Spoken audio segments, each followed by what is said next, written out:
Finland leaders have announced support for the country to join NATO, breaking with the country's long-standing policy of neutrality.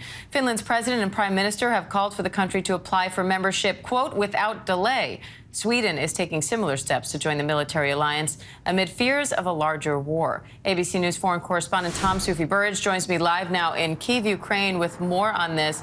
Tom, Finland shares an 830-mile-long border with Russia, and recent opinion polls show Finnish public support for joining NATO has surged to 76%. How soon do you think this could happen if the Finnish parliament approves this, and how's Putin reacting?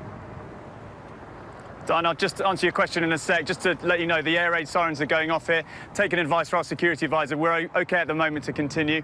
We'll keep that in check.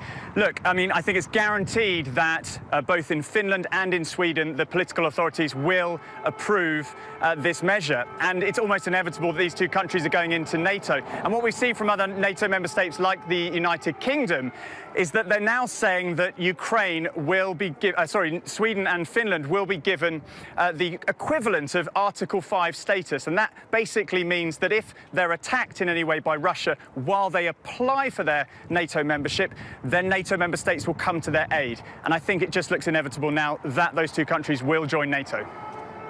Hearing those sirens now, too. Of course, if you need to step away at any moment, by all means, please do. But you say that it's safe to continue the interview, so I'll keep asking. But just as always, feel free to duck out at any moment. President Zelensky shared his disappointment that NATO didn't approve his country's request for membership before the war. Would its approval have stopped Russia's invasion?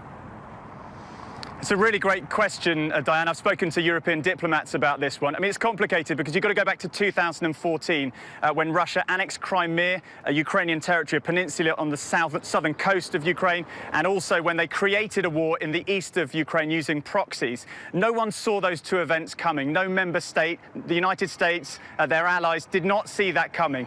And therefore, you then get into a difficult question of whether or not Ukraine could have been brought into NATO when Russian forces are, in effect, already in Ukraine. And then you'd risk that direct confrontation between NATO member states and Russia.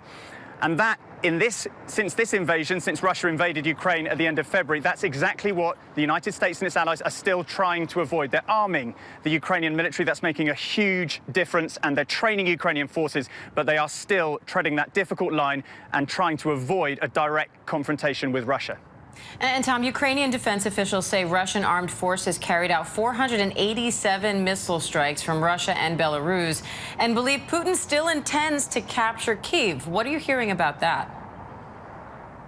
Well, there's no doubt that Ukrainian officials we're speaking to are saying that they're not ruling that out, that their troops are still dug in trenches. We've seen them when we've driven out of the city in the past couple of days.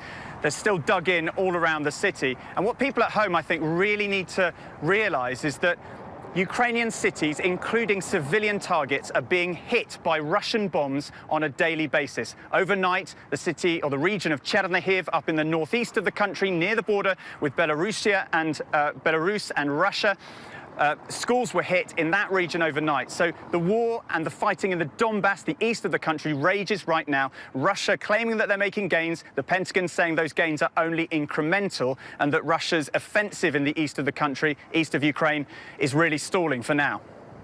So, Tom, what's the latest in the war crimes investigation?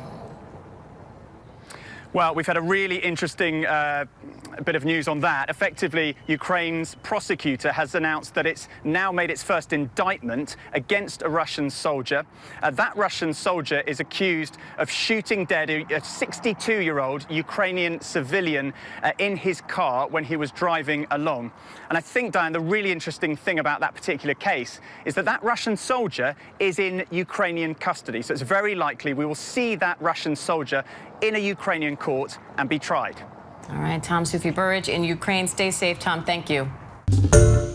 Hi, everyone. George Stephanopoulos here. Thanks for checking out the ABC News YouTube channel. If you'd like to get more videos, show highlights, and watch live event coverage, click on the right over here to subscribe to our channel. And don't forget to download the ABC News app for breaking news alerts. Thanks for watching.